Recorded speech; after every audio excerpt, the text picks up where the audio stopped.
Hello,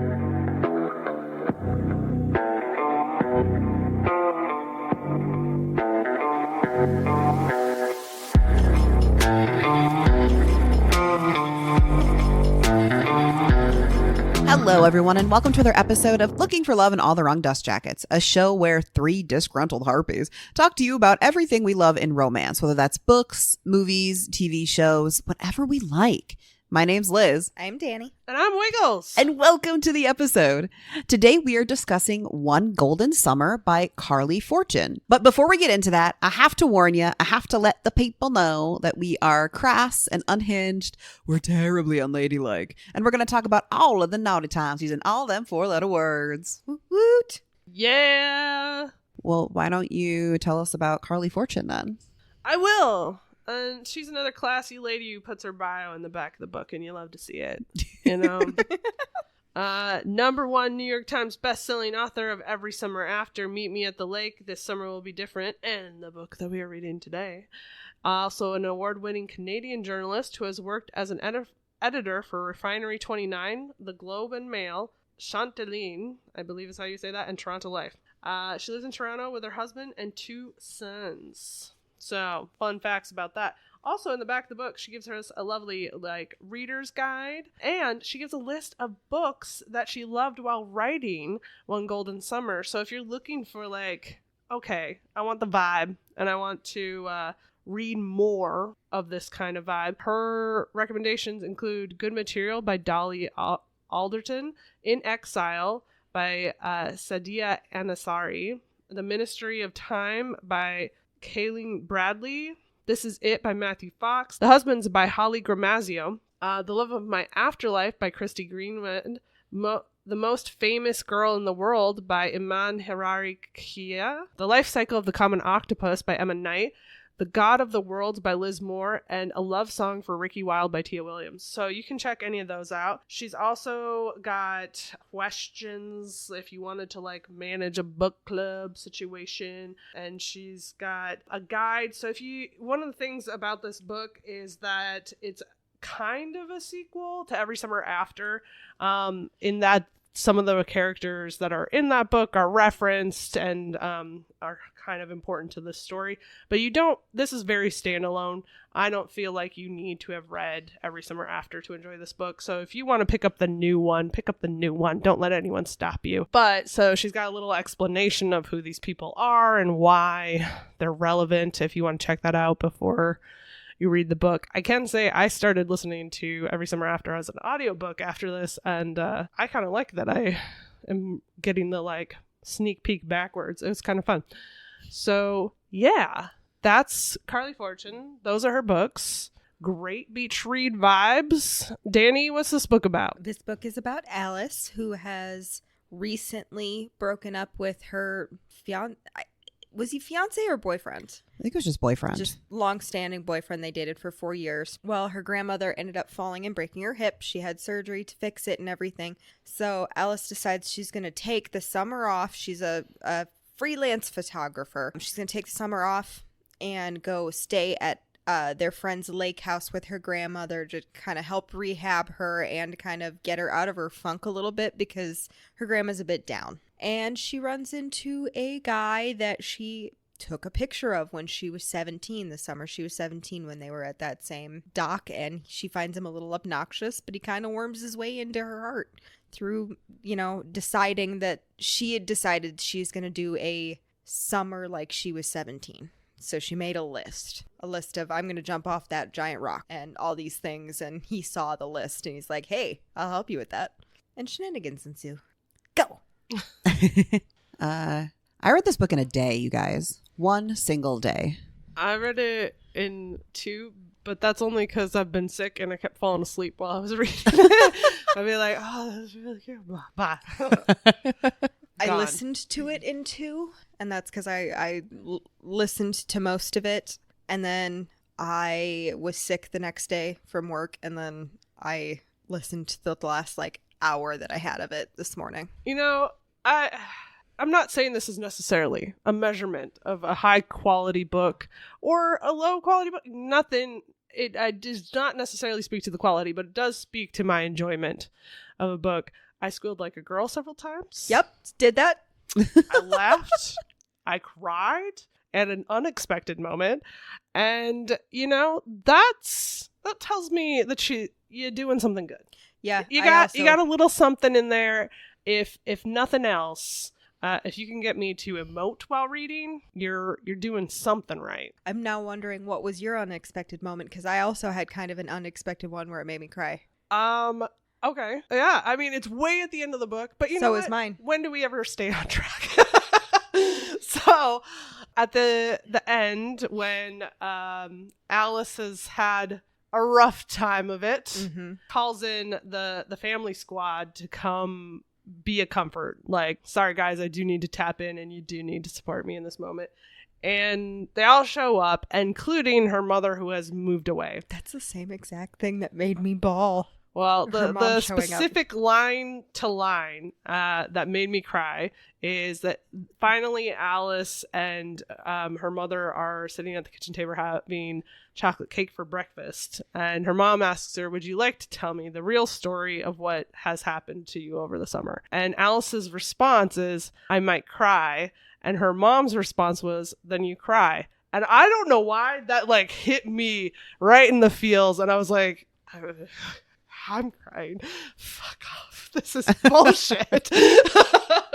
Mine was her mom walking through the door, because she was there with most of her family, her siblings, her father, and her mom lives in a completely different side of the country at this point, because her parents got divorced after she graduated, or after she was out of school and after her siblings were out of school, and the doorbell rang or whatever, and they all kind of looked at each other like, we're not expecting anyone, and then she opens the door and it's her mom, and I sobbed like a tool this morning as I was driving to work listening to this.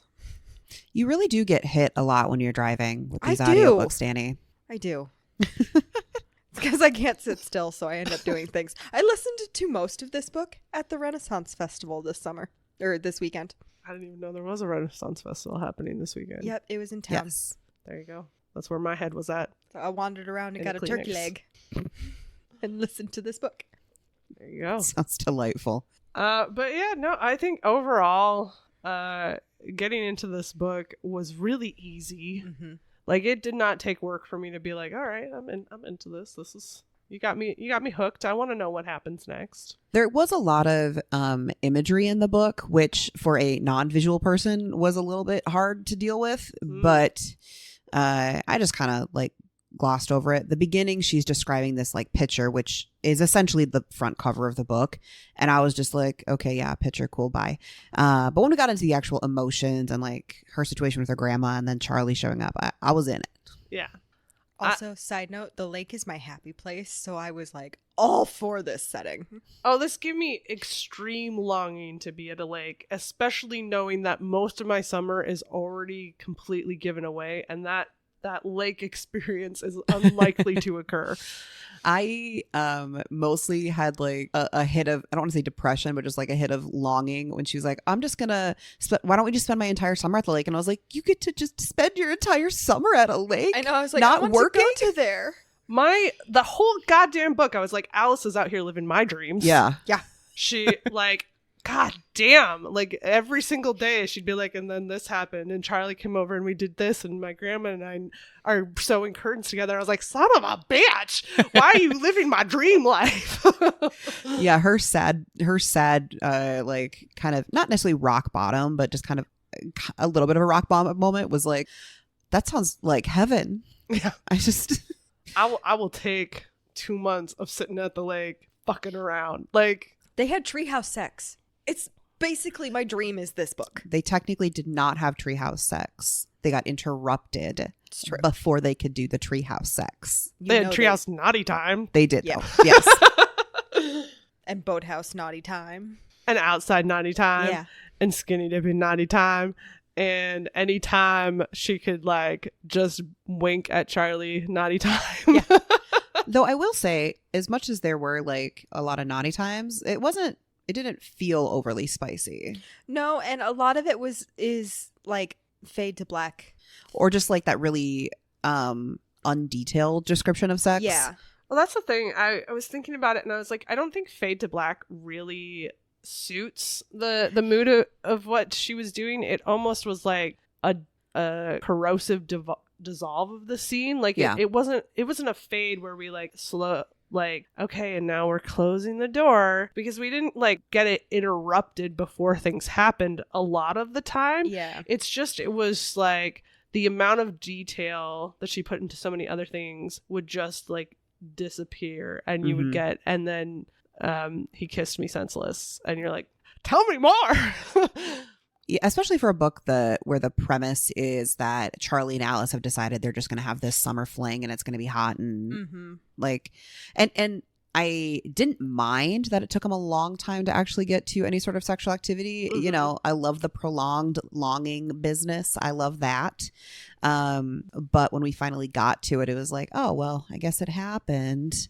Yeah. It took a long time for them to get there. Yeah. And again, like you said, I didn't mind that it was taking a long time to get there, but no, I loved the playful scenes. I loved trying to learn how to do a backflip into the lake, and when Charlie was helping with shit around the house, it was very nice. It was very nice.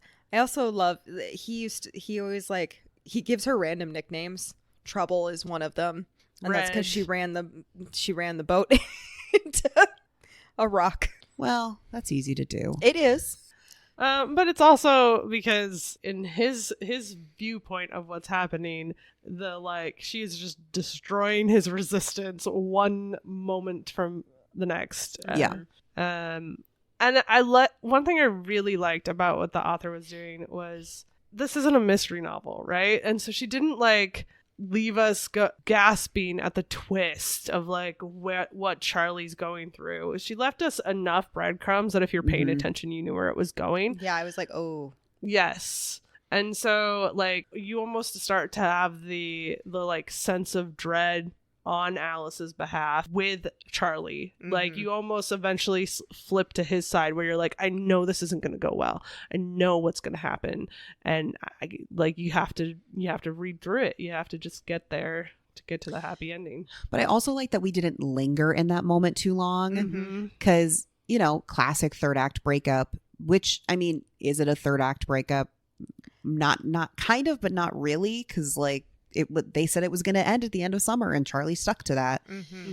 But then the moment where we find out about his heart complications, like, we didn't linger in this like she's mad at him or he's pushing her away too much. It was kind of just like, and we're here in this moment and we're trying to resolve it and move forward. I'm mad at you still, but for not telling me, but at the same time, like, it makes perfect sense. He just met this gal and he's trying to have a summer where he's like not focused on that. I think it's all fair until he knows that if he just explained to her what was going on, he could definitely lessen the blow. Like, he's like, oh, you wouldn't let you go if I told you the truth. And like, maybe, but if you were like, listen, no, I need this time for me to heal, she would have been understanding of the situation. But instead you're like, I'm gonna say hurtful things to push you away because I don't want to actually have to own the reasons I've got, you know. He doesn't want to own it. He also sees her for who she is, which is the person who tries to fix everything, and he's like, you can't fix this, and I don't want you to feel like you have to. Well, and also I think, you know, for him, up until the summer ends, like, he doesn't want it's always gonna be a cloud over him, the fact that he has this big open heart surgery coming up, that because his dad died from a heart attack is even, you know, scarier. Or at least they think his dad died from a heart attack. Nobody actually knows. But, you know, he wants to be able to enjoy their time together without this kind of sad thing between them. But yeah, it's a classic thing when he breaks up with her of, oh, I'm gonna hurt you really hard now so that you don't have to be like hurt worse later. And no, that's not mature, it's not adult at all, but I like, you can understand the logic behind it. Oh yeah, I'm just saying I get why she's mad.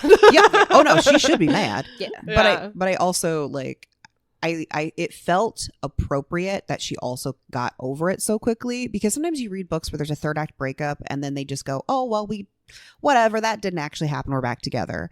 And this one felt appropriate of her being like, okay, I understand what happened, and yeah, I'm still like angry about it, but also you're, recovering from heart surgery. I'm not going to stand in a hospital and yell at you. We're gonna talk about it, but later. Yeah. Well, I really liked too that when she was just thinking to herself, she kept having the thought of, I can't get past, I'm mad at you, but I miss you. Yeah. And then when she finally like has the moment to speak to him, that's exactly what she says, which it feels really real to life, where you can't think of anything other than like just the raw emotion of what you've got going on. And so that's all you can even voice. Like I can't even like give you a rational argument for why I feel the way that I feel. I'm fucking mad. And also I miss you, asshole. Well, and it also feels so real to life to have that dichotomy of emotions of like, I'm mad and I want to yell at you, but also I want to hug you and like be next to you all the time. All right, well. Now that we've done the ending, maybe we should go back to the beginning. Let's try the beginning. Let's see what that's about. So where we meet Alice is she's at a pretty big low for her. And I think that's partly because she's been cruising along with the like false impression of perfection, especially with regards to her ex Trevor, where she fully admits that she was putting in endless amounts of effort in order to be the perfect girlfriend, to have the perfect relationship, and it wasn't enough because it wasn't really her in that relationship. She was turning herself into somebody she's not for him. Yes. Yeah, and I like the way that she kind of discovered that, or at least talked about it in the book, because it was all the little things of being in the apartment and looking around and going, this is not like the decor, everything, this is not me. Yeah. And looking back and recognizing how much time she put into helping him and how that maybe wasn't reciprocated.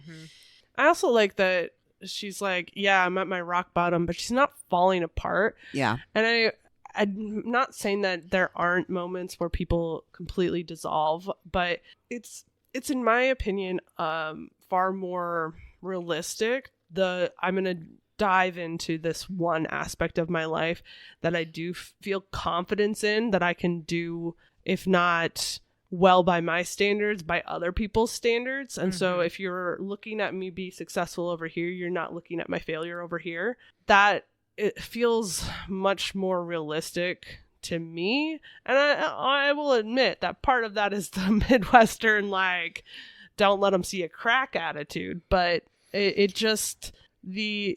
never fully been able to relate to the characters that turn their entire lives into a pit of despair, like Mrs. Haversham or something, Yeah, I also can't relate to those characters because, you might have a really low night where you just dissolve into a puddle of goo. But most of the time, the next day, you have to pick yourself up and do the reality of life. And that's kind of what she's been doing. And she kind of does camouflage how she's been feeling, because her family doesn't even really realize the extent of how badly the relationship ending hurt her. Well, and I think that's also a outcome of her being so different from her siblings, because her siblings are all so loud and in your face, and she's the quiet, reserved one. And so her just working more and being quiet and reserved, it doesn't seem different to anyone. Correct. But then she's also throwing herself into her photography, and after she decides to take care of her grandmother for the summer, she comes to realize that that's really not giving her the creative outlet and how she wants to portray things, how she wants to go about on her art by doing these jobs that she's been doing. Which I related to so much. Like it's almost harder to do soulless art than it is to do no art at all as an artist. And so when you get in this habit of you're just producing stuff, you're just churning stuff out because it's now your money maker and that's the only thing that you can do, you get to a point where you're like, why am I doing this? I have no joy from it anymore. Yeah. It's very telling because the photo shoot she does right before she leaves is supposed to be a real women bathing suit shoot, and she had a lot of fun with it. She really liked how the images turned out, and then the editor came back and said, oh, we'll touch these things up, and she was like, So she did it, and then she ended up sending the original photos anyway because she was like, this isn't what was asked for. And then she goes, well, the editor told her, no, we need to trim these, like she wanted heavy photoshopping on that shit. And she finally flat out said no. Well, and that's also something you have to learn the older you get, whether it's with art or any sort of job that you have, because when you're younger and you're just trying to survive and make your way, and whether it's making a name for yourself or moving up in a company or getting some sort of clout, like you say yes to things that you probably don't want to, or you do things in a way just to appease people who are like higher up than you. And so getting to it takes a lot to get to that point of being like, I can stand up for myself. Well, and it isn't just the discovery of your self-worth and self-confidence. It's also, when you start out, you can't say no to a lot of these things without losing your job. Like, you can't say, I disagree with this artistic design or financial or whatever choice that they're making. You have to go, well, you're in charge. I'm not. I'm essentially a fucking peon here. So it is what it is. And so, especially in an industry where you are your product, that's crazy hard, because you have to be selling yourself to get people to hire you. And so they need to like what you're doing enough to bring you back again. Well, and also when you're younger, you're just trying to pay rent. Yes. Yeah. And the one reason Alice gets to do this big summer is the fact that she's made enough money that she can just not work for 2 months. And that also takes a long time. And it takes a long time to get out of that scarcity mindset. Like a really long time, as somebody who's trying to do it right now in her life. Well, but I really appreciated how that interaction went too, because when she did write that message, she didn't just say no. She basically said, no, that is not the prompt that was given to me. And I would not have agreed to this photo shoot had I known. Yeah. And she went into that interaction believing that she would never work for that magazine again. I also think one of the things that Alice has, not necessarily going against her, but definitely has built up in her head as also being this bigger obstacle, is she treats everything like each client is one she has to maintain. And so by the time she gets to the end of the book, has a whole effort of thinning her client list. Like, she thinks she has to maintain all of these people, but the reality is they also need to maintain you.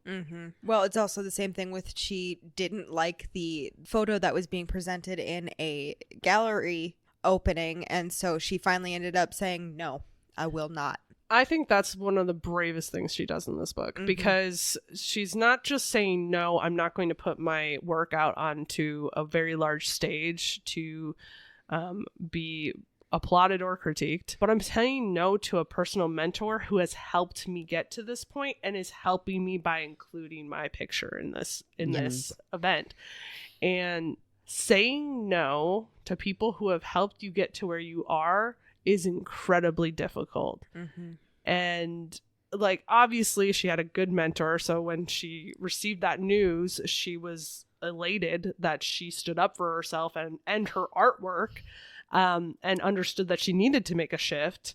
But that's not always the case. You know, sometimes that's going to be taken as a really big insult, and her hesitation there is fair. Yeah, absolutely. Well, and she's also saying no or standing up to her family, which is not something she really does very often, because her family is all trying to get her to do this gallery opening and be there and do, like, you know, the speech and everything. So to be able to tell literally everyone, like the only one who maybe kind of understands is Charlie, as the newcomer to this, but to tell literally everyone no is so hard. Yes. Well, and they actually kind of get bully about it to her, because at first she was just not going to go to the opening. She was still going to let the photo stand, but she didn't want to be there because she didn't like the photo. And then the more people bring it up, she's like, no, I'm not going. No, I'm going to spend. She was trying to use spending the time with her grandmother at the lake as an excuse, but they wouldn't drop it. And then her sister and her father ambush her on the phone one day. Well, and the thing is like, but that is also so real. And it is, as somebody who's been on the sister and father side of it, I can understand like what they're trying to accomplish of trying to encourage someone to do something when you see them as either being too shy or, you know, whatever reason, especially when the reason that Alice is telling them is clearly fake and they know it's fake. Mm-hmm. So it's like, well, either tell me the real reason or we need to go. And I also completely understand why they're doing what they're doing.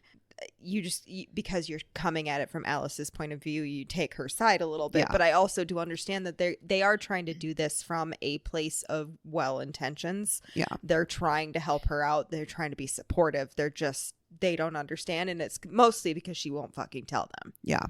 I will also, though, say this in Alice's defense.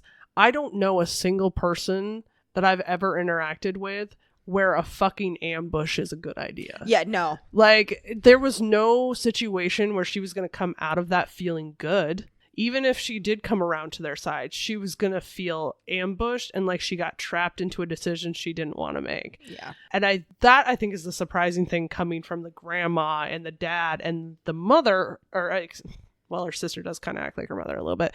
And the sister is that it's like, how at this adult age do you not know that that's not going to be a good plan for anyone, let alone somebody who you call her turtle because she goes into her shell so much. Mm-hmm.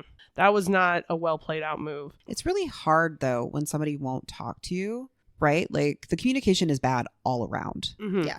Yeah. I just think that it would be one thing if they had communicated with her ahead of time and said, you know, hey, Dad and I really just want to know what's going on. So we're going to give you a call later. Like, please talk to us, right? Rather than her grandma, upon her walking into the house, says, guess what? Your dad and your sister are on the phone and they're going to convince you to go to this thing you don't want to do. And we're going to make sure this outsider who doesn't know the dynamics of what's going on here is here as a witness. Honestly, the person I blame the most on that is Nan. Yeah. The grandma is the one who I was mad at her for that. For pulling Charlie in. That was a shit move. Yeah. Like if you're going to ambush somebody with a phone call and then pull in somebody that you've only known for like a few weeks, that's insane. Right? You're going to make that person feel uncomfortable too. Yeah. Ambushing is never a good idea. But I do love that Charlie's like, this conversation is done and hangs up on them. Yes. The issue I have with it with Nan is that she probably had the best possible angle if their ends was to convince Alice to do this of her own volition. Mm-hmm. To make that happen on her own, and bringing in these other two doesn't make sense because Nan is the one who first gave Alice her inspiration of taking photography, right? And is constantly doing art and understands artistic expression and how things sometimes don't turn out the way you want them to. And is actively dealing with the disappointment of not being able to live her life the way she wants to live it because she's now got this hip injury from her dance class of all things as an 80-year-old woman, which I love. I hope I'm still dancing when I'm 80. But if anybody could talk to an artist about the reality of something they're not proud of being the most proudly displayed thing, it's another artist. And to have the two lawyers come in and try to lawyer her into going was a crazy move. Mm-hmm. Yeah. Anyway, I will say, just because we're talking about it right now, one of the little bit of gripes that I had is everything just ended a little too perfectly at the end. So I kind of wish that maybe there would have been some outcome, whether it was the photo shoot for the magazine or the gallery opening or something that didn't have this like perfect happy ending to it. Yeah, I mean, I think she kind of glossed over that the consequences of her canceling on these clients would have a financial impact. But yeah, to be fair, if she's now dating Hot Rod Charlie, who's raking it in. Well, yeah, but he quits too. He does. It seems like, though, so Charlie's a financial advisor. Who knows? He does money stuff. That's all we know, is he does money stuff. The way they've described it is, or at least my interpretation is, Charlie doesn't need to work ever again. Yeah. And she's moving into his place, so like she doesn't have to maintain. I don't know if she was paying rent or if they actually bought that condo or where the status was with that, but like she doesn't have to worry about that anymore. Either she can sell it and get her money back that way, or she can no longer be paying rent, whichever one. So like, to be fair, the blow is softened, but as are all things.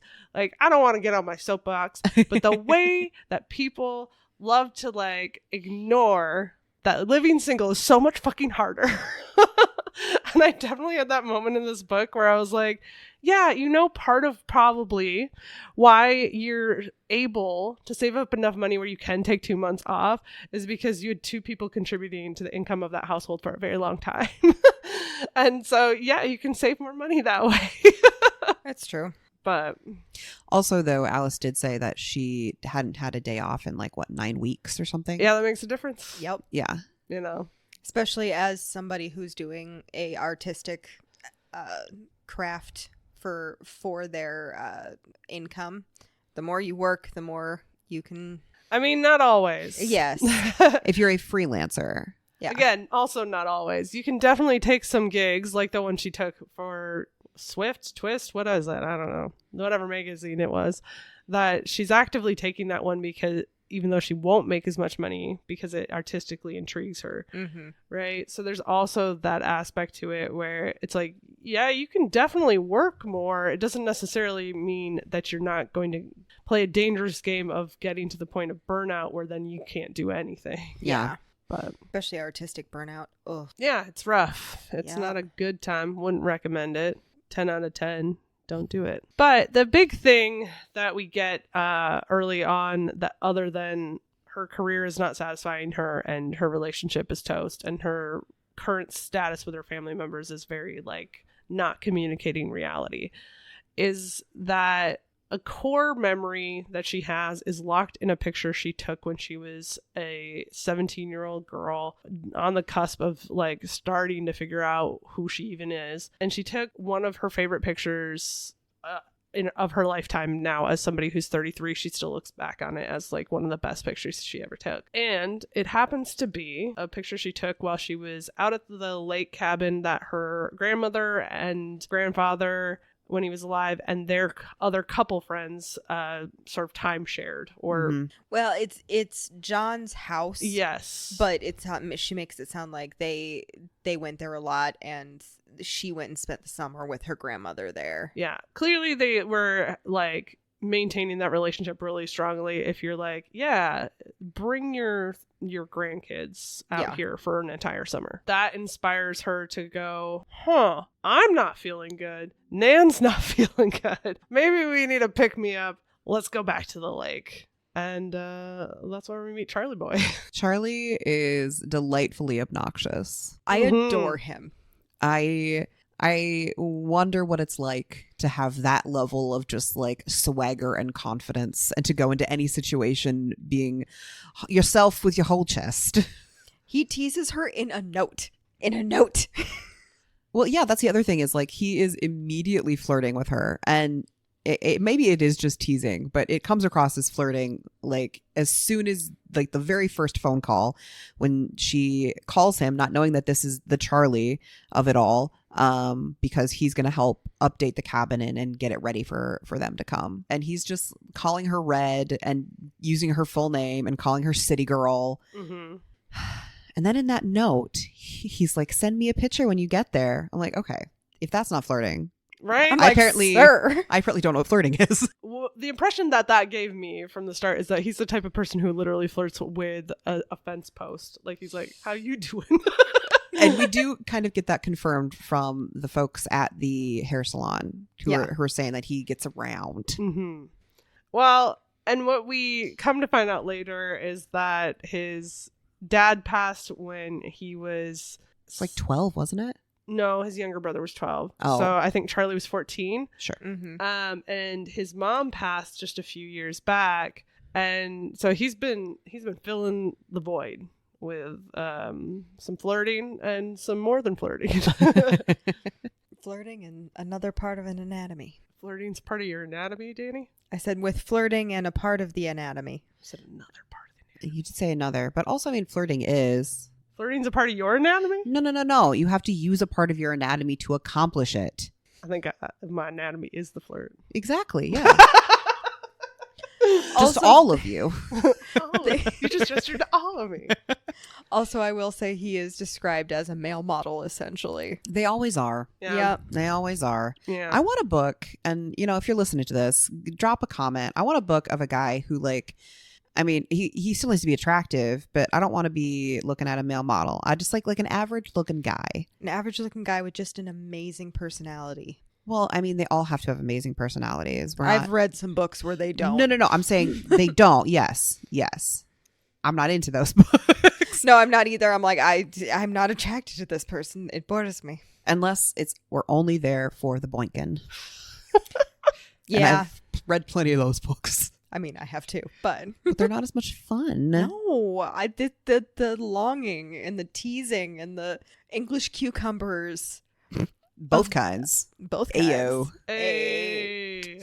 I do love the scene where she runs into Charlie getting cucumbers at the grocery store, and then he like just sends her a giant basket of cucumbers. Yes. I'm like, well, you got it, guy. You know how to do it. In my mind, he was something similar to Jensen Ackles. Yeah, I could see that. I could go for that. And like, yeah. I can imagine bumping into that man in a grocery store and my reaction being, whoa. If I never seen him on TV before and I bumped into that, yeah, I'd be like, oh, what is happening right now? I think my brain would shut down Yeah. for sure. Yeah. I also pictured him throughout this entire book. I think it was the green eyes thing. Yeah. The sandy, It was like a sandy blonde lighter hair, Yeah. and Sandy then blonde. freckles. And I was like, between that and him having like this perfect bod, I was like, this is Jensen Ackles. And the swagger, The because swagger like for sure. that's Dean all over the place. Yeah. My God. What I found really annoyingly attractive is just how he constantly inserted himself entirely unapologetically. Like some of their interactions were accidental, like the boat and all of that. Mm-hmm. And you know, he good Samaritan, get her back home, yada yada yada. But him just being like, oh yeah, I'll come inside and have tea. Yeah.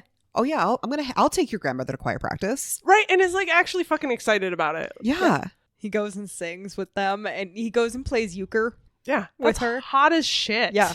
Like, especially, I'm like, again, don't want to get on my soapbox. But like, here's the thing that as a single lady who's been dating for a while, the amount of guys that have no interest in exploring the world around them, it's insane.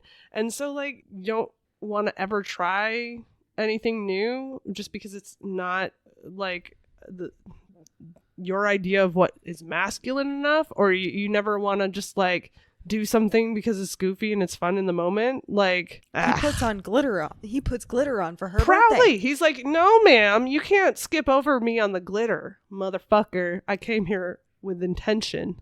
And her I- entire family ditched her, and that broke my heart for her.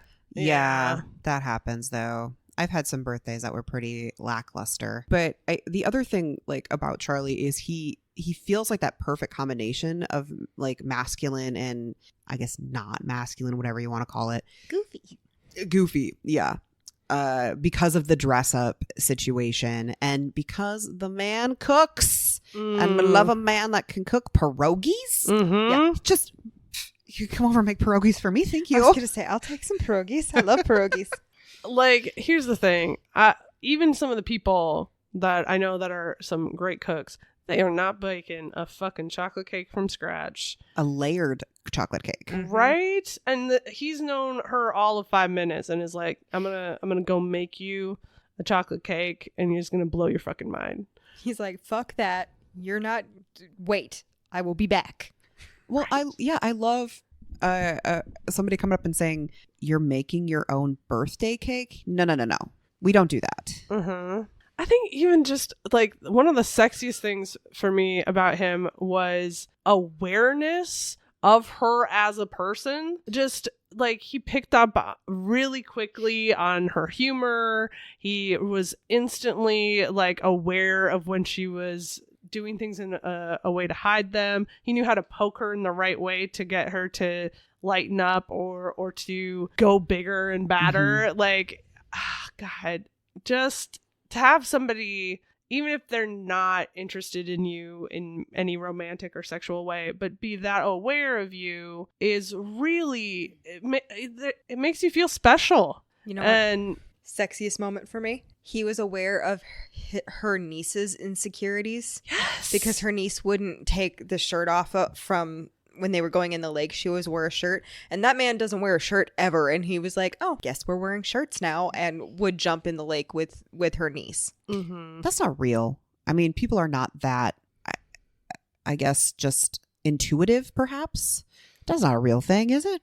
I think the reason it makes sense is because of the huge shift he has gone through post some of the things that traumas that have happened in his life, of him being so fucking careless that he has gone widely in the other direction. He's to overly avoid being cautious now. careless. Yeah.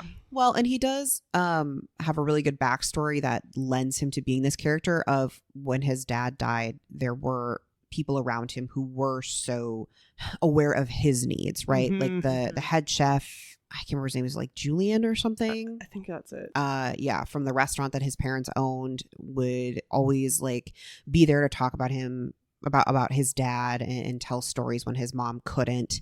And John, Nan's friend from way back when, would take them fishing and just be there. And Joyce, John's wife, would bring them, treats and food and stuff. And I think I would imagine that as an adult, reflecting back on that, especially as your mom had just passed, so you're kind of reliving some of that, you can recognize how important it is to have adults that pay attention to you. Yeah. And some people just have that thing where they can look at a person, make a very quick assessment, and go, you I like, I want to see more of your weird, and then pull it out of you in the best way. And he's got it. Some people just have that ability. It's true. I love seeing people's weird. But it's not always the easiest thing to get people to drop, as she says it, her armor. She talks about when she goes to a shoot, or when she goes to gallery or anything like that, she puts on a very specific uniform that is her armor, but that even if she's not wearing it, she's putting those walls up between her and the people around her. Classic shy kid energy, for sure.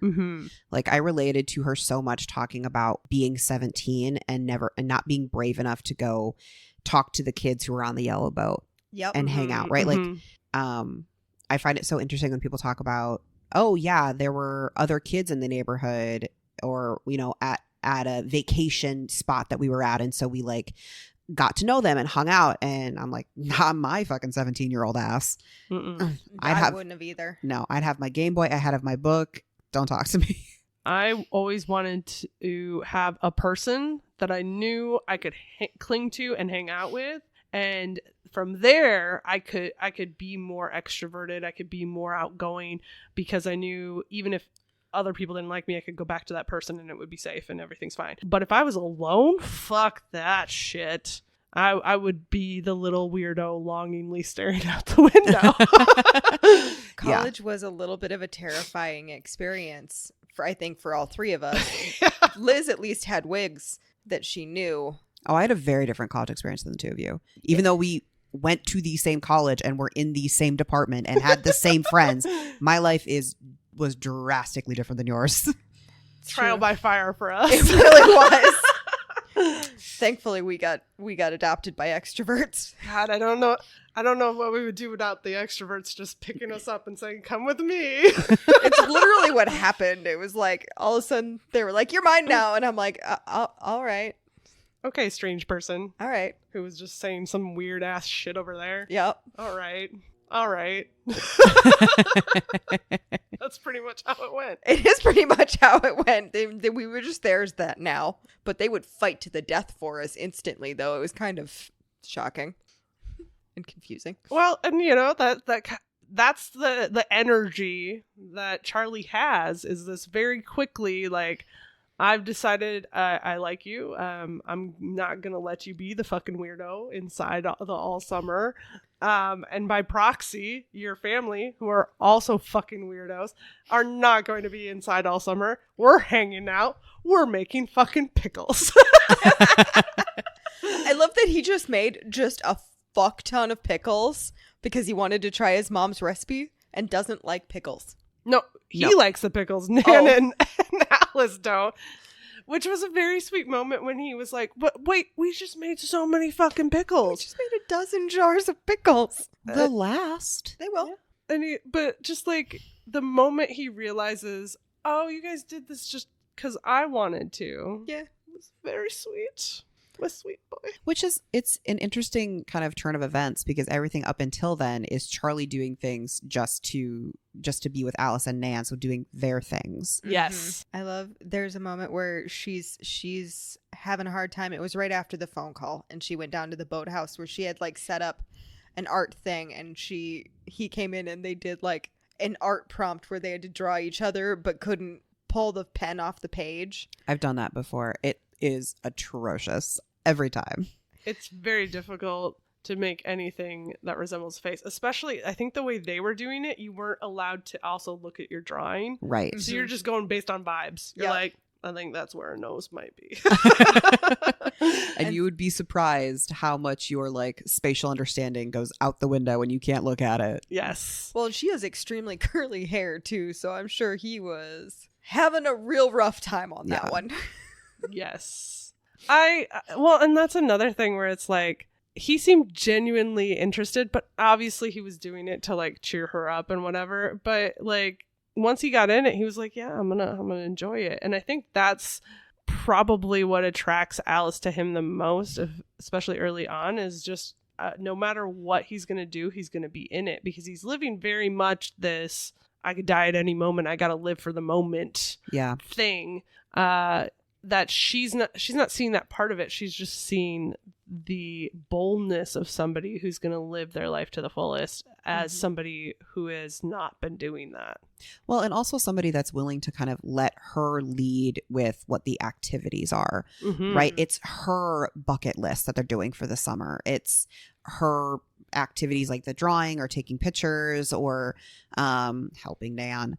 So just, it's such a contrast to Trevor, her ex, who was seemingly all about himself. Yes. Who gets engaged to a woman 2 months after they break up, which, I mean, I guess some people move fast, but what that tells me is that that didn't start after the relationship ended. Yeah. They, at the very least, were emotionally cheating before. Yes. Yuckers. That is one thing that I always like struggle with a lot of these books. There's always, not always, but there's a frequent amount of stories that start out with, I invested a shit ton of time and energy into a man who is absolute trash. But that's so realistic to real life. It is realistic. Yeah. It is realistic. And I know I'm an outlier where I'm like, after 2 dates, if you annoy me, we're done. Right?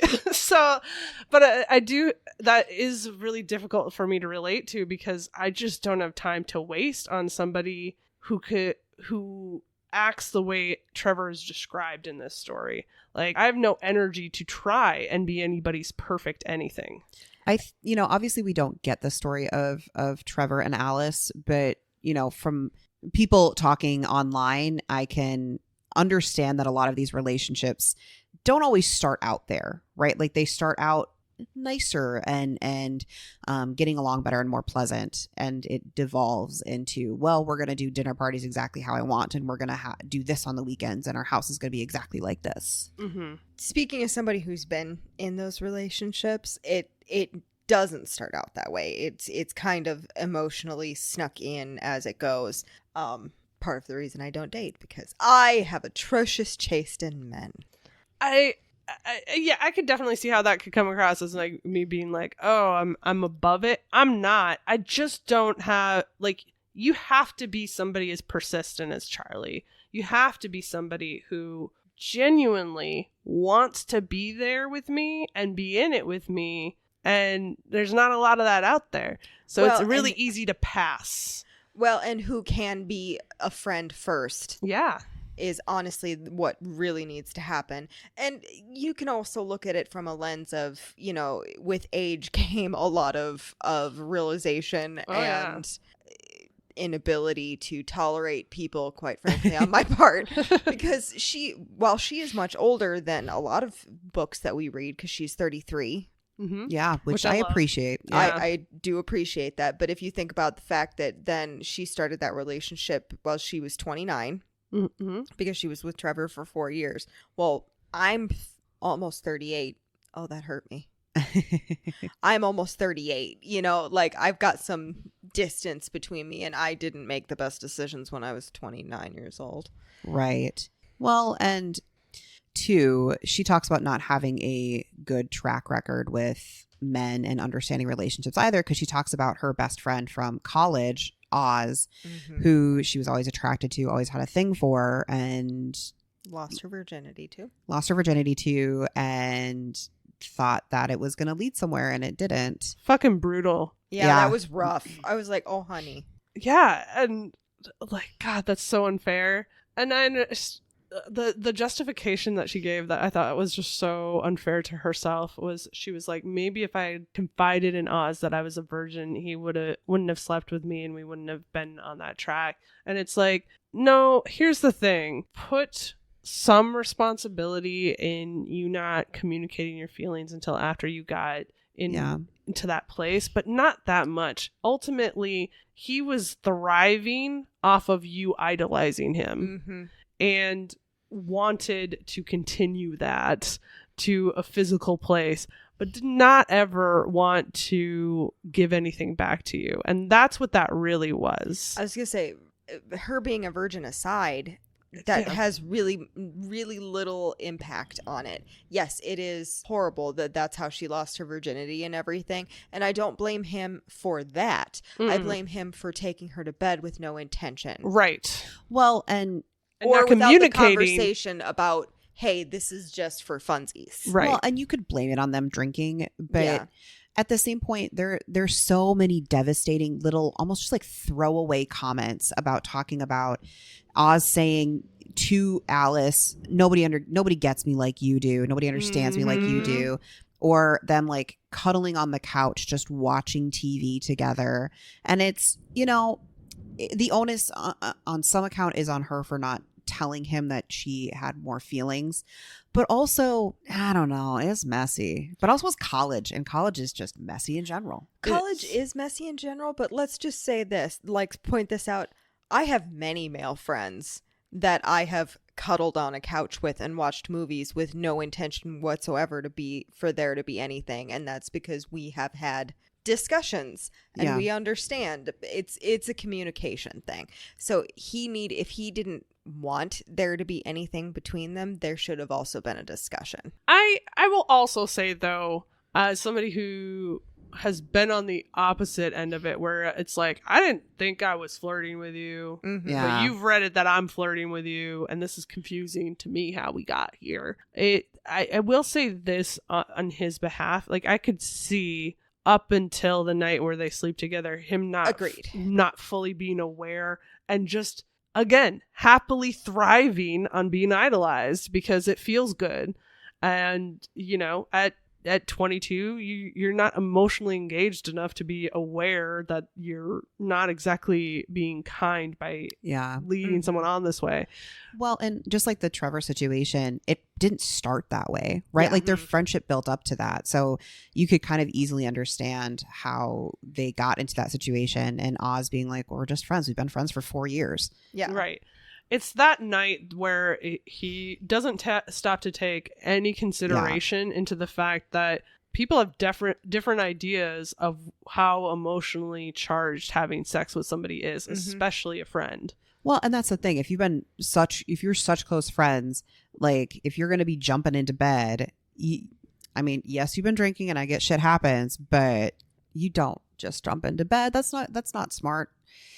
Absolutely. Not without a moment of like, are you good with this if it's just this? Like, it doesn't need to be a long chat.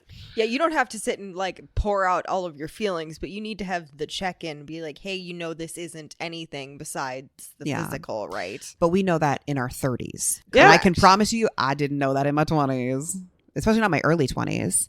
Well, that's the thing. College is fucking messy. Yeah. Mm-hmm. And the wild thing about it is, even though it was this messy little time where you were like given the free will and wiles of like, go out and be messy. Yeah. It still haunts and follows you. And it makes so much sense for that being something where like she's afraid later on than when she's having this interaction with Charlie that she is reading it all fucking wrong. Yes. Yep. Especially if that's her introduction to physical intimacy, to be afraid then that like she reads every situation wrong. Mm-hmm. I can completely understand how that would affect her psyche. Well, and Oz is also described as being very similar to Charlie in this just commanding presence that everybody thinks is like the life of the party. He comes in and everybody loves him. Mm-hmm. So yeah, totally. She's going to be very defensive. Yeah. I do love the moment though, one of the first times that they kiss, and it almost is a little bit more. Well, they don't really kiss. They like kind of maybe, that she asks him, that she just straight up asks Charlie, like, am I reading this wrong? Yeah. Yeah. And he has to own, no, you're not, but also, no, we're not doing that. No. Yeah. It reminded me so much of that part in the musical Waitress where he's like, now this is only going to be a professional doctor-patient relationship. And then she like starts making out with him and he's just like, no! Not with the door open. And that's for the musical nerds. You're welcome. Yeah. So she has the emotional baggage that we talked about, but he also does, which you come to find out, in that at one point when his brother and his brother's now wife were broken up, they slept together. Which is part of Every Summer After. It is a big part of Every Yes. Summer After, Mm-hmm. because Percy and Sam at the start of that book have been apart for like 12 years, 11 years, something like that. And I'm only like probably 20% into the book right now, but I think it's like chapter 3. She gets a phone call from Charlie letting her know that his mom has passed, and he thinks she should be at the funeral, even though they've been estranged for a while. But so they have that revelation where basically he built a treehouse for his soon-to-be nibbling. I don't know if did he know it was a niece? No, Yeah. not at the beginning. So he was building a treehouse for his soon-to-be nibbling. I'm sorry, what was that word you just used? Nibbling. That is not a word I've ever heard before. I hear it a lot. It's a term of endearment for niece or nephew when you don't know what the gender is or if they're non-binary. Nibbling. All right. Okay.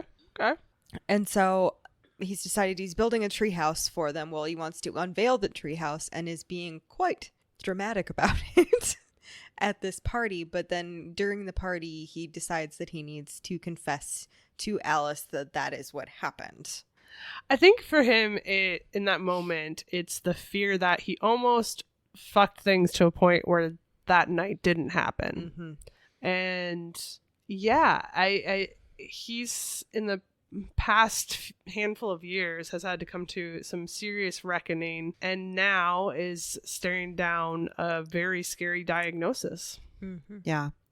But Alice mentions, to Charlie, like Percy and Sam are back together. They're on good terms. They've forgiven each other. Sam's forgiven her. Forgiven him. And they've Yeah. forgiven him. So why are you still carrying all this baggage? And it's like, well, that's not always how that works. It's Mhm. true. Especially as the older sibling who probably feels some level of, protectiveness over. I haven't read Every Summer After. I have it. I haven't read it. But I imagine there's a little bit of that, especially after their father dying so young. And they live in a very small town. Yep. And Mhm. so he doesn't really fully get to escape his past while staying in that town. He can't say, well, now I've grown up, we've healed, everything's better, so now I don't have to deal with it anymore, because people still gossip about him actively. Yeah. And even Percy's best friend Delilah mentions a dig that is supposed to, I think, be meant just for Charlie, but hits Alice as well, that she knows what it's like to be friends with Charlie. Yeah, he honestly is getting such a bad rap for stuff that mostly happened when he was a fucking teenager. That's classic small town shit. Yeah. You don't get to move past the dumb shit you do as a kid. No. You'll always be that kid who fucking whipped shitties in the grocery store parking lot and hit the light pole or whatever, like you're always going to be whatever mistake you made. Wigs based on a real story. No. I was such a tame little shit. Like, Can confirm. I was a goody two shoes who did nothing wrong ever until college. Well, that's actually same. Well, that's pretty typical. Same here. That was a lot of our college friends, because when you're such a goody two shoes when you're in high school, and then you go to college and you're like, wait a minute, I can do other things. I can be a fuck up here and it won't get back to literally everyone I've ever known. Yeah. Then you go hard the other direction. Yeah. I was still a little bit of a goody two shoes, but I mean, I was too. I was for a good portion of my freshman year, and then I was absorbed by the extroverts. Yeah, but what we're describing is doing a lot of drinking and maybe some of the green stuff that in South Dakota we don't do ever. Nobody does. Not some other things that people do. yes. What things? Things that are maybe not always legal, or in Charlie's case, sleeping around with everybody. I'm gonna clutch these pearls that I've been wearing the whole time, and no one at home will know that I'm not wearing any pearls. Wiggles, we know that you go out in pearls everywhere, just like Nan does. Exactly. You are our token pearl clutcher. Obviously. I'm very frightened. What are these things you're talking about? Honestly, the thing is, though, like, from what we hear of Charlie, he doesn't sound like he was a bad kid. No, he was a little bit of a man whore in his early 20s. And sure he would fucking do. And sure he was drinking and partying. Like, I mean, yeah, we're goody two shoes here, but I know plenty of people in high school that were doing that kind of stuff. Oh, yeah. But, small town. You don't get a fucking break. That's true. The more you guys talk about living in a small town, the more I'm not sad that I didn't. I wouldn't recommend it, because either you're the popular kid and you love it, or you're shy introverts like us and nobody pays attention to you and it's really shitty. Let me put it this way. It is not Stars Hollow, and it's not Letterkenny. No. Letterkenny is closer, for sure, but it is not this thing where everybody collectively sort of gets along. It is a bad soup with ingredients that don't go together, but everybody just sticks it out, because what else are you going to do? Right. I mean, both my parents grew up in small towns, so I have that experience enough. I will say one of the things that I loved, and I know that it's obviously not very realistic in it, but I love these little kismet moments. And so the fact that, of all the things, one of Charlie's work associates finds this picture in this business building that he's in, and is like, hey, that looks a lot like you, and sends him a picture. And so Charlie has been searching for the artist who took a picture that feels like it has to be them. And then it turns out it was because our girl Alice took her pivotal picture that made her a photographer of him and Sam and Percy out on the yellow boat. And sold it for $100. Mm-hmm. Was it only $100? Mm-hmm. Wow. I was really afraid that he was going to find out that the picture existed and be pissed. I was as well, and I really appreciate the fact that the author gave us these kind of almost common themes and moments and just said, no kidding, we're not going to do the normal reaction. Like, and I really appreciate that he didn't get angry, because it wouldn't have been a normal reaction. Who gets mad about that? I mean, I could maybe see being a little miffed that, like, yeah, they're in their swimsuits or something, but it didn't sound like the picture was really close enough to get like a real good look at their bodies. It was just kind of the general sense of the boat going across the water. Yeah, and I think it was more the boat that told him and his friend who had been up there as well that this was a picture of them, because it's an iconic yellow older style boat. Yeah, it's a vintage boat. Yeah. Well, and she even talks about how she blew the picture up to be more grainy because she thought it gave it more of this like timeless feel to it. Yeah. And honestly, like I could see him being a little miffed of like, I didn't know this picture of me was out in the world, and that feels weird. But in a modern age, that's like impossible. You're in somebody's family photo, I guarantee it. Going like your mouth agape. You're like mid bite of a sandwich in the back of someone's photo. I promise you. Yeah. That is the only thing that I found weird about this, about her photography, especially at the end when she does her own gallery opening, is it's all pictures of people around her. And this is just my own issues with the way I come across in photos. But if I had a friend who was constantly like putting a camera, not necessarily in my face, but like had a camera, was constantly taking pictures of me, and then I would be very self-conscious. I would not only be self-conscious, I would tell them not to. Yeah. I would say, please stop. I think that probably the reason her family isn't as adverse to that, because they've been dealing with it since she was 17 years old. Right. But I would assume that if you have somebody around you enough that's doing that, it maybe eventually like bolsters your confidence. Like I could see that getting to a point where it's like, if she's constantly finding these angles that make me feel good, that's a very different thing than when you have a photographer at a wedding who gets you mid-sentence and puts it fucking up on the internet of you going, ah! Not that that's ever happened to me as a bridesmaid. It depends on your personality, really, because like I hate my picture taken. Like I do too. I don't like even the most like perfect, wonderful pictures from when I was a bridesmaid where I was perfectly posed, everything should look right. I cringe at seeing it. Me too. Yes, I critique myself in a lot of the pictures that have been taken of me. But I think the most outer body experience was when I was the sickest and I couldn't recognize myself in the pictures.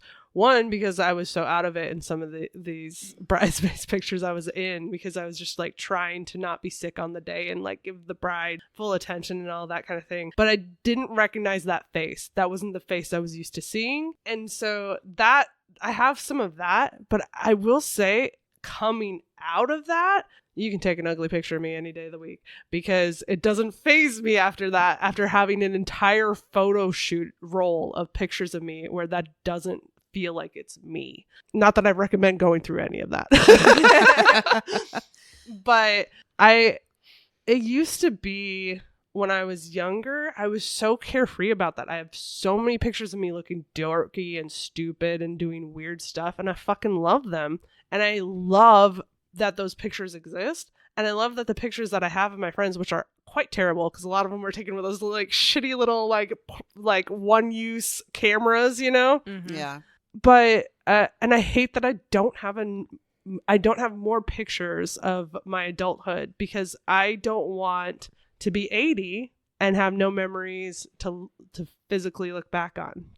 And so I have like a very mixed bag feeling when it comes to pictures in that way. Well, I feel the same way too, because like I've been married for 13 years. Do you know how many pictures there are of me and my husband together? Other than my wedding, it's like less than 10. That's crazy. Yeah. We need to change that. But I know.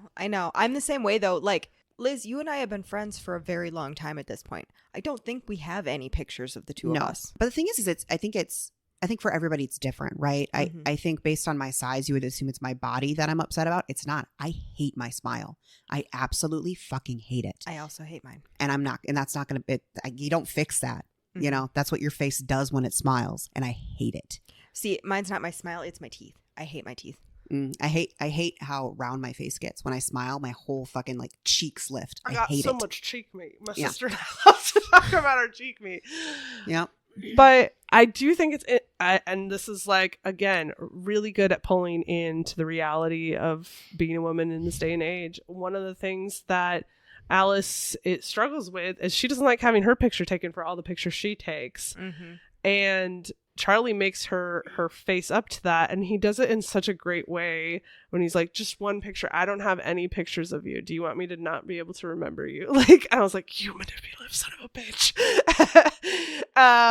But it works, and he starts taking pictures of her before he actually says smile and say cheese. And so she can see what it's like when somebody else is looking at you, not with the critique lens that you put on yourself.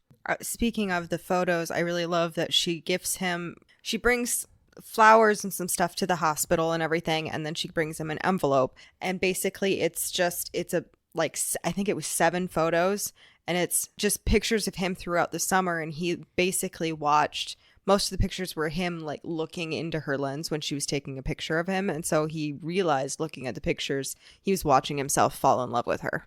As did she, as she was developing them. I hope that we can come to a point collectively of just being able to accept who we are behind a lens, because it's just so devastating to me that it's not just the 3 women in this room, it's women fucking everywhere are so uncomfortable with not having a perfect photo-touched version of themselves, because that's all we see, which is what Alice is fighting against at the beginning of the book with her photo shoot. She doesn't want all the cellulite smoothed off of these women. Mm-hmm. There were the bulges, or all the things that we're so self-conscious of that other people aren't gonna like, and therefore we don't like them. It's a lot to unpack and to let go of, but it's so important to capture those memories while you can, because they'll be gone in a second. I also I'm just really bad at remembering to take pictures. I actually don't like it. Like, if I'm going to be enjoying something, I don't want to be thinking about like, oh, should I take a picture of this? Should I take a picture? Let's get my camera out. Let's get my phone out. I hate that. I just want to be enjoying what's happening. Agreed. I'm the same way. And that's why I forget to take pictures, because I'm just enjoying the moment. Yeah. I do say whenever you and Pappy go to the zoo, though, I end up getting multiple Snapchats from both of you of different animals, and I appreciate it. Well, animals are different. One of the things that's actually causing me to struggle a little bit about like picking out specific scenes in this book to talk about, so this is my like one negative here, other than the ending thing I was talking about, is I feel like the book was so fast. Like, we never really sat in moments too long. We were just like scene to scene to scene to scene to scene. We did a lot at the beginning, like, and that's, I think, the tricky part of it. Like, the beginning, we spent a decent amount of time with the establishing scenes with Charlie and Alice, and Charlie and Alice and Nan. Just like there were whole chapters that were a single moment, right? Mm-hmm. And then towards the end, it was yada yada yada. Not even towards the end, like it was like halfway through. Yeah, it just so quickly moved. And I get it, because this book could be very long if you spent that same attention on every single moment. But there were quite a few moments where I was like, you could give me a few more pages. Right. Yeah. Like making the pickles, or when they were doing the drawing after the big like phone call with her sister and dad. Getting high together. Oh, yeah, I forgot about getting high together. That was so fun, too. And I mean, we haven't really even talked about the list. We've mentioned it, but Alice had her list, and Charlie ended up seeing it and said he was going to do everything with her. And of course, the big thing was number 5, which was kiss a cute boy. Mm-hmm. I also love that he has that list fucking almost memorized after having maybe a minute to look at it. And so he's like, okay, so we're doing this today. And she's like, what the fuck? What is number 13? And he's like, I think number 17 was skinny dipping. And he was like, number 17? Number 17. And it all started with them jumping off of a cliff into the lake. Yes. One thing I loved was the juxtaposition of him wanting her so bad and forcing himself to resist. Because when they did like have their moments together, he was like, no, I can only have this teeny little piece of the pie. Uh-huh. Okay, I will have a little bit more of the pie. Oh, yeah, he failed miserably all of the time. Yeah. Mm-hmm. Mm-hmm. But it was really fun to read. And like, it you know, while Charlie was edging her, Carly was edging us. Well, I was just about to say, like, you never knew, like, are we going to do it now? Nope, No. not now. Nope. Not now. Yeah. Oh, he's going to go down on her? Okay, that means we're going to have sex. Like, no. Do you know how many times the words "damn it, Carly" came out of my mouth? But also just like it provided so many opportunities for there to be moments of like, oh my gosh. And then it's like, okay, I still have to wait longer. But like there were so many hot moments that weren't sex. And I fucking loved that. Yeah. I could get behind that. I audibly gasped a lot and got a little giddy. Oh yeah. There were some feet kicking. There was some giggling. There was like, oh. You know, for this being a popular book and Carly being, since her Every Summer After was her debut, right? Which went like everywhere. I was trepidatious. I was nervous because the popular ones aren't always as good as everybody tells me. They have let us down. This is one where I feel like it lives up to the hype. Yeah. Like if I were to rank things in that kind of way, this is hype appropriate. I don't think it deserves more hype, but it is hype appropriate. Yeah, I would agree. One of my favorite reoccurring jokes in this story was that Charlie gives her the smutty novel for her birthday. Oh yes. Oh yeah. And the like tease that he kept doing was think of me when you read page 179.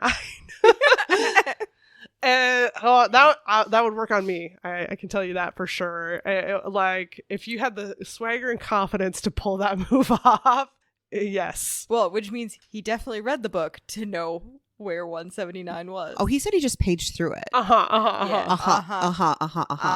Well, and I love when it comes back to bite him, where she's like, I guess I'll just have to read page 179 again by myself. I think, you know, for a man who is trying to not get with anybody, he clearly could not deny his own nature, because that was also very early in the book that he was like, here's your smutty novel for your birthday. Yes. Yeah, her birthday is not very long in her being at the lake. It's like 3 or 4 days. Yeah. Yeah, he admits it later on. He's like, yeah, when I saw you crash the boat, he was like, I'm in. I'm jumping in that crashed boat, actually. But like, here's the thing, like everything he does is so thoughtful under that veneer of like joking about everything. Because like when he's teaching her to do the backflip, he is like, this is how you're going to do it. This is how you're going to keep yourself safe. And she describes him as like, there's no joking now. Yeah. Or like when he takes her out on the jet ski to go around the lake to show her where it's safe for her to go. And there's some moment where he's like, you could get in a bad situation if you took that little boat over here where it can get white ripples in the waves and things like that. And she's like, okay. And he's like, ma'am. And she's like, okay, I hear you. I will not go here with the boat. And so he's got this like very kind, considerate, and caring thing. And it's like, come on, man, you can't be everything. Well, and I think this just comes down to like, it's all you have to do is just pay a little bit of attention, right? Because the reason he gives her a smutty novel is because she wrote it on her list. Yes. Like he didn't have to put really any thought into what am I going to get her for her birthday. She literally wrote on the list, read a smutty novel. I'm going to get her the smutty novel. Because I know it will infuriate her and it will entertain me. Yeah. Yeah. And also, it's thoughtful. Yeah. I thought of you when I read 179. I feel like that's going to be now our new joke. Did you read page 179? I did, Danny. I did. I have to wonder what happens on page 179 of this. You're so smart. What does? It's probably she's no. Okay. Oh, okay. It does, actually. Okay, actually, though. It's not sex, because that's too early in the book. But he rasps, "I want you" on page 178. And I think we both know that if we start something now, it's not going to end with a kiss. And she says, "That's very presumptuous." And that's the first line on 179. To which he follows up with, "Am I wrong?" He's not wrong. He was never wrong. I will say that is something that would drive me up a fucking wall. Like, somebody being that aware of how attracted I am to them. I'd be like, no, we can't let this get out. We can't let people know I like you. Jesus. This is disgusting. Yeah. Well, I think we've reached a point. Danny's trying to dab, failing, so I will do it for you. It's ratings time. Da-da-da-da.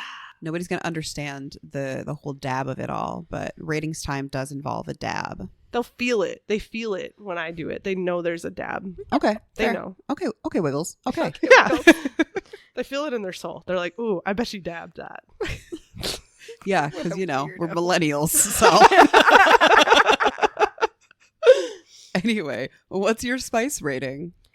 I want to say like a 2. There wasn't much spice to this book. I did think it was an appropriate amount of spice.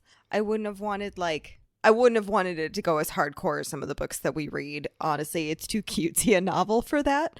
I do wish there was maybe just a little more, description of some things. Yeah, I was feeling a 2 is pretty solid as well. It's kind of floating between a 2 and a 2.5, but because in this moment I can only barely kind of remember the one sex scene, it's a 2. I am going to give it a 2.5 because while I agree with everything that's said so far, there were a lot of non-sex sexy scenes that I liked, and it got my heart pumping, heart palpitating. And so that gives it a little boost up to that 0.5. That's fair. Fair enough. What about your romance rating? And I am not going to kick it off. I'm going to let you guys do it first because it's always weird if I say, "What's your romance rating?" and then I answer. But I would like to say I really like that in this book it has a mature romance. Like, it's not like, "Oh, and then we had flowers and did this." It's just like, we became friends and we got cute together. And to me, that's more romantic. Okay, well, with that, I think now you just have to give your rating. Like, you sort of undercut your whole goal there. Well, the reason I didn't want to give it first is because I'm not sure if I want to do a 3.5 or a 4, and so I'm hoping you guys can talk me into one or the other. Okay, happy to do so. I'm going with a 4. Okay, I'll go with a 4 too then. I'm giving it a 4 because I wanted Alice's fucking life, and I was like, "Oh my god, girl, you get to be flirted with in the best way all the time. Good for you. Get after it." But also, it literally made me blush and giggle like a fucking little schoolgirl. Like, I was just like, they're being cute. Yeah, this is the type of romance that I would want. Yeah, which is why I married my best friend. So there's that. Like, I will fully admit, I am a girl who likes a challenge. Wait, so do you want to be Alice or Charlie in this situation? Yes. So yeah, I'm gonna go with a 4. Danny. That was an adorable hair flip. Thank you. And no one will ever know. They'll never know. Just like they'll never know about the dabbing. I gave it a 4.5 actually for romance. Ooh. And I want to be Nan so that I can sit and watch it happen. I also sat and girly kicked and giggled and blushed through most of this book. We really only talked shit on Nan, but Nan was a fucking great character. Oh, she was a great character. Yeah. And if you're going to have a side character who's also kind of a main character, like, this is a way to do it. Yeah, definitely. And like, often when they put older ladies in these books, they're all like, "I'm not here for anything other than wisdom." I like that she was like, "I got my own shit going on. I got my own fucking problems." She made out with John? My God, Nana. Get it together. There was a whole fucking drama there between Nan and John. Yes. Yes. And when they got back together as friends, I was like, that's so nice. It was very sweet. Yeah, But it was very also like a little heartbreaking when she's like, I haven't talked to him in 10 years. Don't let that happen to you ever. Right? Don't lose that time. And all because they kissed once after both of their spouses were dead. Yeah. But Joyce had only been dead for Like I think it was 3 years or something like that. Yeah. But yeah, anyway, didn't mean to sleep on Nan as a character. She was great. She was great. I loved her. So what's your overall rating? I gave it a 4.5. I'm really eager to read the other 3 books that she's got out. Like I said, I already started reading Every Summer After right now. And it just like, it hits so well. It is a perfect summer beach lake read. Like, oh, I just was so mad that I was not at a cabin reading it. There.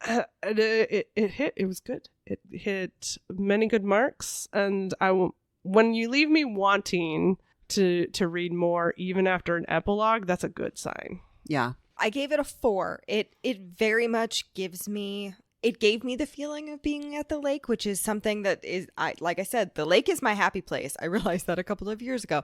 And so it gave me the feeling of actually being there. So I really appreciated that. And I did really enjoy the relationships. I enjoyed the friendships and the family relationships as well. Each of them was important. There wasn't like a supercilious relationship that you didn't need in the book. And I appreciated it. Yeah.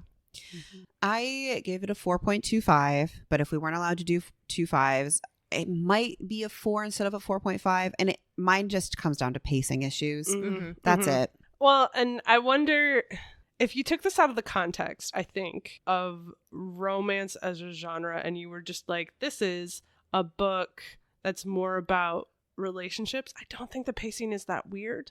I think it's that we're so used to like, you sit in the romance longer. Yeah, I would agree with you. Yeah. I mean, this very much feels like Emily Henry's style of pacing. Yes. Yeah. Mhm. So, and I love Emily Henry too. Yeah. So, on the note of that, what are your recommendations? Mine is Secretly Yours by Tessa Bailey. Okay. I feel it. Okay. Yeah, it's a little bit on vibes there, but there is the like kind of away situation-ish. They each have their own specific like interests in everything, and a little bit of like a dire situation, a little bit as far as like trying to fix the vineyard and stuff. Mm-hmm. Not a health related, obviously, but you know, a little bit. And then also she had a very important relationship, I believe, with her grandmother. Yes. Mm-hmm. Who had just passed, if I remember Yes. correctly. Yeah. Yeah. And Julian from that book also has a pretty tough relationship with his family. Yes. Mm-hmm. Mm-hmm. And so that's just where I went with that. What about you guys? He's also having a major career crash out. Yeah. Yes, he is. That connection is also there. Mm-hmm. So it was more than just vibes, Danny. You're good. You got it. Yay. I want you to go first because depending on what you pick, if it is... See, and I really want you to do the same thing. Because I have 2 books in mind, and I'm like, if you pick one of them, I'll just do the other. And if you don't pick either of them, then I'll do both. Hit me with them because I've got several. Okay. I'm the contemporary like addict over here. You are. So the book that came to mind, there are 2 books that came to mind as I was reading this. One was Funny Story by Emily Henry. Mhm. Okay. Was that the one you were thinking I might pick? It's one that was on my list. Okay. Again, it's 2 people who are in a tough situation. They both just got broken up with by one the fiance and one a longtime girlfriend, and they end up having to live together because don't know where else to go. And so they have this friends to lovers thing, and Miles in that is very much like Charlie in kind of a grab life and just do it. Mm-hmm, mm-hmm. And then my other book is Just for the Summer by Abby Jimenez. Yes, that was the other one. I was like, no, I know she's going to pick one of these 2 books. So it's okay. I got backups. Okay, I got others. Please continue. Okay. It's because it's a great book. I don't remember the main characters' names. I apologize, but the whole premise of that book is our female main character is a traveling nurse, and she ends up through Craigslist or no, not Craigslist, something, ends up connecting with Justin, who lives in Minnesota, and they're flirting back and forth, and then they decide, her and her friend, as traveling nurses to then travel to Minnesota. And she and Justin, I'm pretty sure that's the male character's name, decide they're going to date just for the summer while she's there as a traveling nurse. And he is so like, he puts so much energy into that relationship and is like planning these like really wonderful dates. And he even creates surveys to ask her, like, we're going to go on a date. How would you like the date to go? Like, how fancy, how formal? What do you want to do on the date? And it sounds super cheesy, but I mean, I'm not dating, but if somebody did that to me of like, what do you want? What type of date do you want to do? Here are the options, and put all that effort in, I could get it. I could get behind that. I'm pretty confident I've recommended this before. I know I've recommended it for a reading wrap up pick before, but it is a lovely, it's more of an end of summer read, but you can read it anytime because it's amazing. And that's The 7-Year Slip by Ashley Poston. This one hit me right in the heart. What you probably know Ashley Poston from, if you know her, is either this book or The Dead Romantics, but she does have 2 other books that I'm very excited to read. But in this book, our main character, Clementine, finds out that her aunt's apartment, which she has inherited, has the ability to allow her to slip through time to 7 years prior. And she ends up meeting this cute boy whose name I can't remember and is for some reason not listed on the description. So you'll have to read it to find out. But so she has these beautiful interactions with the man he was back then. And then eventually he comes kind of out of the woodwork and is interacting with her in the future because he was warned that she can't really interact with him for 7 years because she's not gonna have any idea who the fuck he is, right? But it is just there is the family element, that fear of not being able to get to the point that you want to be in your career, realizing there's things that you're just committed to doing because you've been doing them for so long, and what is art? What are you as an artist? And if you spend all of your time serving corporate overlords, are you really who you are? All of that connected in this, and just these stolen moments that are gorgeous. So 10 out of 10 recommends. Check it out. And if you have not read something by Ashley Poston before, you should know she hits you with some hard, sad boy stuff. So be prepared. I've warned you. Also, I want to call out a couple of things. We did an episode of one of Ashley Poston's books, The Dead Romantics. We also did an episode on Funny Story by Emily Henry. And we also did an episode on Secretly Yours by Tessa Bailey. So if you are like, I'm not really sure which one to pick, you can definitely go sample those episodes. But if you've listened long enough to this episode that you were listening to this now, you know we don't shirk on the spoilers. So go into it with that knowledge. But yeah, that's what I got. Okay. That brings us to the end of the episode, folks. If you like this episode, you can find us out there on the socials, specifically on TikTok and Instagram, but you can kind of find us anywhere. And you can go to our website, wrongdustjackets.com, to find a list of episodes we've done, our blog post, as well as what we have coming up. And we got some real bangers lined up here, folks. And we would just like it, love it, make us so happy that if you gave us 5 stars, like, rate, review, whatever's available to you on our podcast listening app, because that helps us in the algorithms. That's all I got. Bye, y'all. Bye-bye. Bye.